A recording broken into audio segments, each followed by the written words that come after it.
Good morning बच्चों। ये जो वेक्टर का जो लास्ट टॉपिक है क्रॉस प्रोडक्ट, वो हम आज इस क्लास में डिस्कस करेंगे। हमने कल की क्लास में हमने देखा होगा डॉट प्रोडक्ट कवर कर लिया था। दोनों ही टॉपिक इंपॉर्टेंट है और इसमें से 5 क्वेश्चन जनरली बनने हैं। तो मिक्स एंड मैच क्वेश्चन भी आ सकते हैं कि क्रॉस प्रोडक्ट पे क्वेश्चन आ जाए, डॉट प्रोडक्ट पे आ जाए, या दोनों का यूज़ करके आ जाए और बेसिक पे भी आ सकता है। तो पहले हम इसका प्रॉपर्टीज़ पढ़ लेते हैं और फिर उसके बाद कुछ क्वेश्चन करेंगे, ठीक है। तो मान लेते हैं हमारे पास ये वेक्टर ए है, ये वेक्टर बी है और इसके बीच में मान लेते हैं एंगल थीटा है, जैसे हमने ना डॉट प्रोडक्ट में किया था कि भी इसके बीच में एंगल थीटा है। तो जैसे हमने डॉट प्रोडक्ट को डिफाइन किया था उसी तरह से क्रॉस प्रोडक्ट को हम कैसे डिफाइन करते हैं। क्रॉस प्रोडक्ट की डेफिनेशन है A cross B vector is equal to magnitude of A vector, magnitude of B vector sine theta, dot product में कॉस थीटा होता है या साइन थीटा आ जाएगा, इनटू एन कैप। तो ये एन कैप क्या होता है इसको समझते हैं बेटा। मान लेते हैं आप ना एक नोटबुक ले लो, ठीक है। इस नोटबुक या कोई बुक ले लो, इस नोटबुक पे ऊपर अगर 2 पेन ऐसे पड़े हुए हैं, नोटबुक के पेज के ऊपर ए और बी वेक्टर ऐसे पड़े हुए हैं, तो नॉर्मल वेक्टर का मतलब है जो इन दोनों पे परपेंडिकुलर हो, यानी ऐसा वेक्टर जो आपकी बुक के ऊपर परपेंडिकुलर है, राइट। तो इसको हम ये भी कह सकते हैं कि ए क्रॉस बी क्या रिप्रेजेंट करता है। A cross B basically represent करता है एक ऐसा वेक्टर जो ए और बी दोनों पे परपेंडिकुलर है। तो कई बार क्या होता है हमसे ना इनडायरेक्ट वे में क्वेश्चन पूछ लिया जाता है कि ऐसा वेक्टर बताओ जो ए और बी दोनों पे परपेंडिकुलर है, तो उस केस में हम क्रॉस प्रोडक्ट निकालेंगे, राइट। इसको मैं थोड़ा सा और एलिबरेट करूंगा आगे जाके। बट आप ए क्रॉस बी को समझ लो। ए क्रॉस बी को हम कहते हैं magnitude of A magnitude of B sine theta N cap, यानी इसका आंसर एक वेक्टर की फॉर्म में आएगा। इसलिए क्रॉस प्रोडक्ट को हम वेक्टर प्रोडक्ट भी कहते हैं क्योंकि ये डायरेक्शन बताता है, राइट। अब बात आती है कि ए क्रॉस बी का मैग्नीट्यूड क्या होगा। तो जब इसका मैग्नीट्यूड लेंगे तो यानी इस वेक्टर का मैग्नीट्यूड लेना है, और इस वेक्टर का मैग्नीट्यूड तो 1 आएगा, यूनिट वेक्टर है। तो यानी इस पूरे वेक्टर का मैग्नीट्यूड आ जाता है आगे वाला पार्ट, यानी magnitude of A magnitude of B sine theta, और साइन पॉजिटिव है ये मान के चलिए, ठीक है। तो ये हमारा हो गया पहली डेफिनेशन कि ए क्रॉस बी की का फॉर्मूला होता है magnitude of A magnitude of B sine theta N cap, और ए क्रॉस बी का मैग्नीट्यूड ये आता है। दूसरी इंपॉर्टेंट चीज़ कि अगर मुझे ए क्रॉस बी की जगह बी क्रॉस से निकालना पड़ जाए तो क्या होगा, तो हम कहेंगे ए और बी को रिप्लेस कर देते हैं, इसमें ए और बी को रिप्लेस कर देते हैं, ये जो है, ठीक है ना। तो ये आ जाएगा साइन माइनस थीटा, क्योंकि अगर ए से बी तक थीटा है तो बी से ए तक माइनस थीटा हो जाएगा और एन कैप हो जाएगा। तो ये माइनस साइन में से बाहर आ जाएगा, तो हम क्या देख रहे हैं, ये बन गया magnitude of A magnitude of B sine theta N cap. तो हम क्या नोट कर रहे हैं, ये पार्ट तो ए क्रॉस बी आ रहा है, तो बी क्रॉस है minus of A cross B हो आ गया। इसका मतलब जैसे हम वेक्टर में करते थे कि एक वेक्टर अगर ये ए बी है तो बी इसका नेगेटिव हो जाता है रिवर्स डायरेक्शन में, उसी तरह से अगर ए क्रॉस बी ऊपर की तरफ बन रहा है तो बी क्रॉस है नीचे की तरफ बन जाएगा, ठीक है ना। तो इसलिए नेगेटिव आ गया। तो हमने क्या चीज़ नोट की कि डॉट प्रोडक्ट तो फिर भी कॉम्पिटेटिव होता था, यानी ए डॉट बी करो और बी डॉट ए करो सेम बात होती है। क्रॉस प्रोडक्ट कॉम्पिटेटिव नहीं होता। तो क्रॉस प्रोडक्ट में हमने क्या सीखा कि ए क्रॉस बी और बी क्रॉस ए की वैल्यू आपस में बराबर नहीं आती, नेगेटिव आती है, ठीक है। बट इनका मैग्नीट्यूड सेम रहता है, लेंथ सेम रहेगी। तो आपने याद रखना है कि ए क्रॉस बी और बी क्रॉस ए का मैग्नीट्यूड सेम रहेगा, बट वो आपस में बराबर नहीं होंगे। ये तो कोई बहुत बेसिक सी चीज़। दूसरी बात क्या बेटा, हमें याद रखना है कि अगर हमारे पास दो वेक्टर आपस में पैरेलल हो जाए, या फिर हम कह सकते हैं कोलिनियर हो जाए,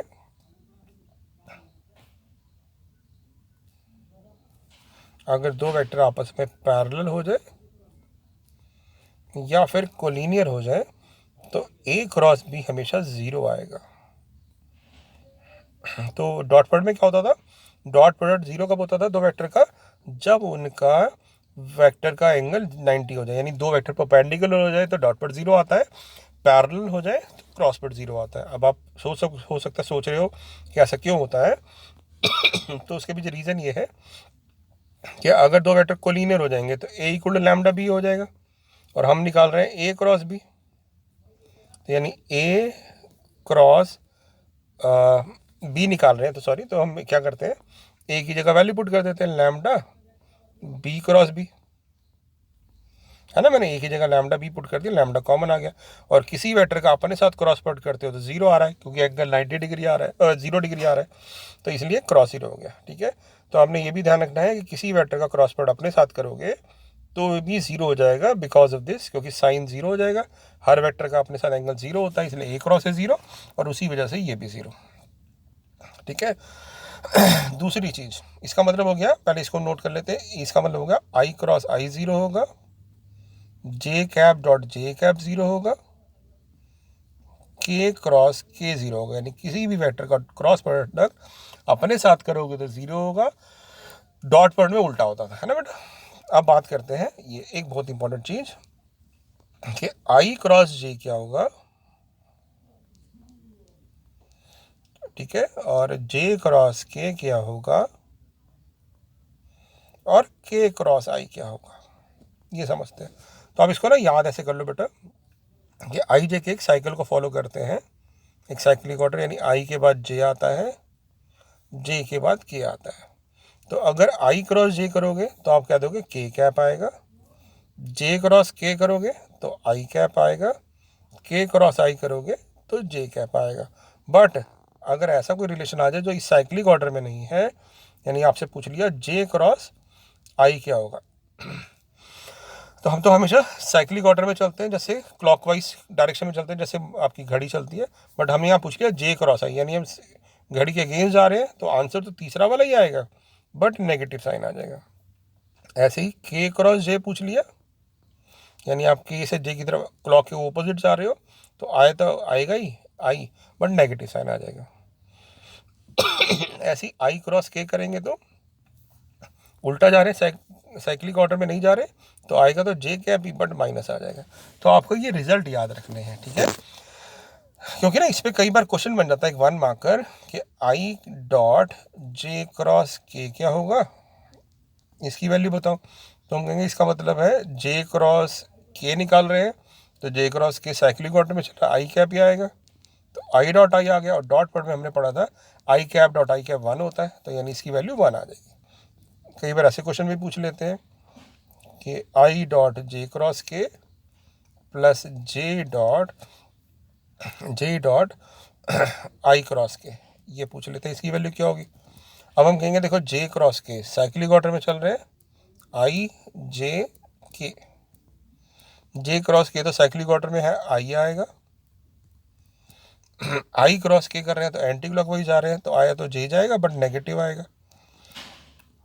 अब आई डॉट आई और माइनस कॉमन ले लेते हैं, J dot J, I dot I 1 होता है, जे डॉट जे भी 1 होता है, बट नेगेटिव हो जाएगा, इसलिए आंसर 0 आ जाएगा। तो इस तरह से कई बार क्वेश्चन हमसे पूछे जाते हैं 1 मार्कर के लिए, तो कई बार डॉट प्रोडक्ट और क्रॉस प्रोडक्ट दोनों मिक्स क्वेश्चन आ जाते हैं, तो आपने याद रखना है, ठीक है। तो अभी तक हमने क्या पढ़ा कि क्रॉस प्रोडक्ट जो होता है वो होता है magnitude of A magnitude of B sine theta N cap, और ए क्रॉस बी का मैग्नीट्यूड होता है magnitude of A magnitude of B sine theta, ठीक है। ए क्रॉस बी और बी क्रॉस ए सेम होते हैं magnitude wise, but direction wise दोनों नेगेटिव होते हैं, ठीक है। अब बात आती है बेटा कि ना ए क्रॉस बी को हम निकालेंगे कैसे, ठीक है, ए क्रॉस बी को हम निकालेंगे कैसे, फाइंड आउट कैसे करेंगे। तो याद रखना आपने कि ए क्रॉस बी को निकालने के लिए हम यूज़ करेंगे डिटर्मिनेंट का। इसका प्रूफ अगर आप पूछोगे तो मैं बाद में बता दूंगा, अभी हम इसको याद कर लेते हैं। हम पहले एक डिटर्मिनेंट लिखेंगे जिसमें लिखेंगे आई जे के फर्स्ट रो में, और फिर फर्स्ट वेक्टर के कंपोनेंट लिख देंगे। मान लेते हैं ए वेक्टर ये दिया हुआ है E1i A2j A3k, B vector दिया हुआ है B1i B2j और B3k। तो हम ए वेक्टर और बी वेक्टर की यहाँ वैल्यू पुट कर देंगे, तो यहाँ आ जाएगा A1 A2 A3 B1 B2 B3, यानी बहुत सिंपल सा कंसेप्ट है। अगर आपको ए क्रॉस बी निकालना है तो आप क्या करोगे, पहली रो में 3x3 का डिटरमिनेंट बनाओगे, पहली रो में आई जे के लिखेंगे, फिर पहले वेक्टर के कंपाउंड लिखेंगे और फिर दूसरे वेक्टर के कंपाउंड लिखेंगे, राइट। और आप ना इसी से भी लगा सकते हो कि अगर मैं ए क्रॉस से निकाल रहा हूँ तो इसका मतलब दोनों रो सेम हो जाएगी, और डिटरमिनेंट की प्रॉपर्टी में हमें पड़ा हुआ है कि दो रो सेम हो जाती है तो आंसर 0 आता है। उससे भी हम कह सकते हैं कि ए क्रॉस से 0 होता है। अब इसके ऊपर भी एक क्वेश्चन कर लेते हैं। मान लेते हैं कि ए वेक्टर दे दिया मुझे 2i प्लस 3j माइनस के, बी वेक्टर दे दिया i प्लस 2j प्लस 3 के, और पूछ लिया ए क्रॉस बी बताओ। तो हम ए क्रॉस बी कैसे निकालेंगे? तो हम कहेंगे ए क्रॉस बी हो जाएगा i j और k, फिर ए वेक्टर के कंपोनेंट 2 3 माइनस 1 और फिर 1 2 और 3। अब इसको सॉल्व कैसे करते थे? पहले हम लिखते थे आई कैप, फिर दिस माइनस दिस होता था 9 माइनस माइनस 2, तो ये प्लस 2 हो जाएगा, 11 हो जाएगा, फिर माइनस j 6 प्लस 1 7 हो जाएगा, और फिर k के लिए 4 माइनस 3 1 के। तो ये हमारे पास आंसर आ गया 11i cap minus 7j cap plus k cap. तो इस तरह से हम ए क्रॉस बी निकाल सकते हैं। याद रहेगा, क्रॉस प्रोडक्ट बहुत ही ईजी है निकालना। डिटरमिनेंट लिखेंगे। डॉट प्रोडक्ट में क्या होता था, एक बार रिकॉल करें, कॉरेस्पॉन्डिंग एलिमेंट मल्टीप्लाई होते थे और ऐड हो जाते थे। क्रॉस प्रोडक्ट में डिटरमिनेंट लेते। अब आती है बेटे बात कुछ इसकी प्रॉपर्टीज, मतलब ए क्रॉस बी पे कहाँ का क्वेश्चन बन सकता है। तो पहली चीज आपने याद रखनी है कि ना, अगर आपको कोई ट्राइंगल दे दिया जाए ऐसे, कोई ट्राइंगल दे दिया ऐसे, और इस ट्राइंगल की जो साइड्स है ना, मान लेते हैं ये ए वेक्टर है और ये बी वेक्टर है, कोई भी दो साइड अगर आपको दे दी जाए, कोई इनिशियल होनी चाहिए, ठीक है ना, मतलब एक ही पॉइंट से निकली होनी चाहिए। तो अगर ए और बी दो साइड्स हैं ट्राइंगल की, तो इसका एरिया जो होता है, एरिया ऑफ ट्राइंगल, वो होता है हाफ ए क्रॉस बी का मैग्नीट्यूड। ये आपने याद रखना है।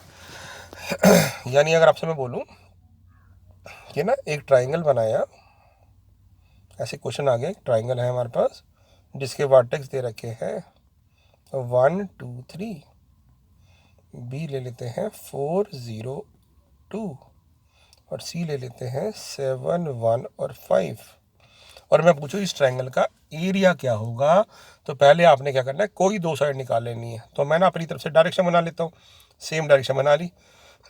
अब सी बी एक डायरेक्शन बना ली, पहले सी बी वेक्टर निकाल लेते हैं। सी बी वेक्टर कैसे निकालेंगे, बी में से सी को माइनस करके। तो 4 में से 7 गया माइनस 3i कैप, 0 में से 1 गया माइनस j कैप, 2 में से 5 गया माइनस 3 के कैप। इस वेक्टर को नाम दे देते हैं ए वेक्टर। फिर दूसरा वेक्टर बना लेते हैं सी ए वेक्टर, मैंने नाम दिया। तो सी ए वेक्टर कैसे निकालोगे, ए में से सी को माइनस करोगे। तो 1 में से 7 गया माइनस 6i कैप, 2 में से 1 गया j कैप, 3 में से 5 गया माइनस 2 के कैप। अब हमें निकालना है एरिया ऑफ ए ट्राइंगल, यानी ए क्रॉस बी निकालेंगे पहले, और ए क्रॉस बी निकालने के लिए क्या करेंगे, डिटरमिनेंट बनाएंगे। पहली रो में आएंगे हमारे पास आई जे और के, फिर आएगा आपके पास ए के कंपोनेंट, यानी -3 -1 -3, फिर बी वेक्टर के कंपोनेंट आएंगे -6 1 एंड -2, -6 1 एंड -2। अब इसको सॉल्व कर लेते, कितना आएगा, आई लिखा हमने, तो ये आ गया आपके पास 2 और प्लस 3 5, फिर माइनस j, तो 6 और प्लस 18 6 और माइनस 18, और फिर आएगा के कैप -3 -6, तो ये बन गया 5i cap plus 12j cap और -9 के कैप। अब हम क्या करेंगे, इस वेक्टर का मैग्नीट्यूड निकाल लेंगे, 25 और 144 और 81। एक बार कैलकुलेट कर लेते हैं, 144 25 और 81 का सम कितना आएगा, 4 5 9 और 1 10 का 0 1 कैरी, 5 15 1 कैरी, 250 आएगा। तो बेसिकली ये √250 हो गया। इसको आप चाहो तो फर्दर सॉल्व कर सकते हो। तो 25 का आ जाएगा 5√10। तो एरिया ऑफ ट्राइंगल क्या था हमारा, एरिया ऑफ ट्राइंगल का क्या फॉर्मूला था, half magnitude of A cross B तो आप क्या दोगे 5/2 √10 स्क्वायर यूनिट्स, ये हमारा एरिया आ जाएगा। तो एरिया ऑफ ट्राइंगल निकालना कैसे करना है बेटा, आपने कोई भी दो साइड निकालनी है। दो साइड कई बार डायरेक्ट दी होती है, कई बार दो साइड डायरेक्ट दी होती है, कई बार हमें निकालनी पड़ती है। तो हम इस तरह से एरिया ऑफ ट्राइंगल निकाल सकते हैं, ठीक है। इसके बाद एक लास्ट चीज़ और, मतलब इतना ही क्रॉस प्रोडक्ट है, यानी क्रॉस प्रोडक्ट निकालना आना चाहिए ए क्रॉस बी, उसके बाद आपको उसकी एप्लीकेशन आनी चाहिए, तो एरिया ऑफ ट्राइंगल हो गया। कई बार हमसे एरिया ऑफ पैरेललोग्राम पूछ लेते हैं बेटा। तो एरिया ऑफ पैरेललोग्राम के लिए हमें ध्यान रखना है कि ना, अगर हमारे को ऐसी पैरेललोग्राम में दो कॉन्जिक्यूटिव साइड दी हैं ए और बी, तो आप नोट करोगे इसके सामने वाली साइड भी बी होगी, इसके सामने वाली साइड भी ए होगी। तो इसको जब ज्वाइन करेंगे तो दो ट्राइंगल बन गए। तो इसका एरिया हाफ ए क्रॉस बी, इसका एरिया हाफ ए क्रॉस बी, तो हाफ और हाफ हो गया ए क्रॉस बी। यानी एरिया ऑफ ए ट्राइंगल का फॉर्मूला होता है, या फिर पैरेललोग्राम का फॉर्मूला होता है ए क्रॉस बी। यानी ट्राइंगल का होता है हाफ ए क्रॉस बी और पैरेललोग्राम का एरिया होता है ए क्रॉस बी का मैग्नीट्यूड। तो उसी तरह से अगर ए और बी हमें दिए हुए हैं, मान लेते हैं ये, तो हम इस तरह से निकाल सकते हैं, क्वेश्चन भी कर लेते हैं। मान लेते हैं एक पैरेललोग्राम है, find the area of parallelogram if A is J plus K and B is I plus J. और बता देता हूँ मैं, where A and B are two consecutive sides of a parallelogram। तो बेसिकली हमें क्या करना है, ए क्रॉस बी निकालना है सबसे पहले ना। तो ए क्रॉस बी निकाल लेते हैं। तो पहली रो में लिखेंगे आई, फिर जे, फिर के, फिर आएंगे ए वेक्टर के कंपोनेंट। अब क्योंकि यहाँ पे आई नहीं है तो 0 1 और 1। अब अगले वाले में के नहीं है तो 1 1 0। अब इसको सॉल्व कर लेते हैं। तो पहला आएगा आई 0 - 1 माइनस आई, फिर आएगा जे 0 - 1, तो -1 हो जाएगा, तो प्लस जे हो जाएगा ये। और फिर के आ जाएगा 0 - 1, तो माइनस के हो जाएगा। अब आप क्या करोगे, इस वेक्टर का मैग्नीट्यूड निकालोगे, क्योंकि ए क्रॉस बी निकाल लिया हमने। तो ए क्रॉस बी का मैग्नीट्यूड आ जाएगा हमारे पास √1 + 1 + 1 √3। तो हम क्या देंगे, एरिया ऑफ पैरेललोग्राम हमारे पास आ गया √3। तो इस तरह से हम एरिया ऑफ पैरेललोग्राम निकाल सकते हैं अगर हमारे को दो साइड्स दी हो। ठीक है बेटा। तो इस टॉपिक में क्या क्या पूछ सकते हैं, इवन आप एनसीईआरटी भी देखोगे तो एनसीईआरटी में भी यही दिखेगा आपको कि या तो आपसे क्रॉस प्रोडक्ट पूछ सकते हैं, या उस क्रॉस प्रोडक्ट का मैग्नीट्यूड पूछ सकते हैं, या आपसे एरिया ऑफ अ ट्राइंगल पूछ सकते हैं, या फिर आपसे एरिया ऑफ पैरेललोग्राम पूछ सकते हैं। ठीक है ना। तो ये हमें चीज़ें सारी याद रखनी है। ठीक है, तो इसको याद कर लेना। ठीक है। और एक लास्ट चीज़ और, पैरेललोग्राम में जब भी आपसे कोई क्वेश्चन पूछे कि यूनिट वेक्टर निकालो, unit vector perpendicular to both A and B, तो आपको अभी मैंने बताया था ए क्रॉस बी क्या रिप्रेजेंट करता है, एक वेक्टर जो दोनों पे परपेंडिकुलर है। तो बेसिकली आपने ए क्रॉस बी निकालना है, और यूनिट वेक्टर बोला है तो हमने उसी के मैग्नीट्यूड से डिवाइड कर दिया। तो ये वेक्टर क्या आ जाएगा, यूनिट वेक्टर बन जाएगा जो ए और बी दोनों पे परपेंडिकुलर है। Very very important question. और ये प्लस माइनस हो सकता है, मतलब ऊपर और नीचे। तो ये क्वेश्चन भी आ सकता है कि एक यूनिट वेक्टर निकालो जो ए और बी दोनों पे परपेंडिकुलर है। और ऐसा हो सकता है कि वो पूछे कितने ऐसे वेक्टर बन सकते हैं, तो आपको दो बन सकते हैं, एक प्लस में और एक माइनस में। ठीक है ना। एक फटाफट छोटा सा क्वेश्चन करवा देता हूँ मैं। जैसे मैं बोलूँ कि if A vector is 2i + j + k, B vector is i - j + k, और बोल दे find unit vector perpendicular to both A and B. तो आप क्या करोगे, पहले ए क्रॉस बी निकाल लोगे। अब तो क्रॉस पर निकालना आ ही गया है, पहले लिखोगे आई, जे और के, फिर ए वेक्टर के कंपोनेंट, फिर बी वेक्टर के कंपोनेंट और इसको सॉल्व कर दोगे। कितना आएगा ये आई 1 + 1 2 आई कैप, जे करेंगे 2 - 1 -j कैप और के करेंगे तो -2 - 1 -3 के कैप। अब आप इसका मैग्नीट्यूड निकाल लोगे। मैग्नीट्यूड आ रहा है इसका 4, 1 और 9 √14। तो आप कह दोगे कि यूनिट वेक्टर जो हो जाएगा, unit vector perpendicular to both A and B हो जाएगा हमारे पास कितना, ± A cross B vector upon उस वेक्टर का मैग्नीट्यूड। तो A क्रॉस B हमने क्या निकाला हुआ है, A क्रॉस B निकाला है 2 - 1 -3 के अपॉन √14। और ऐसे कितने वेक्टर बनेंगे, तो आप कहोगे 2 वेक्टर बनेंगे। तो ये भी बहुत ही इंपॉर्टेंट क्वेश्चन है क्रॉस प्रोडक्ट का, ठीक है बेटा।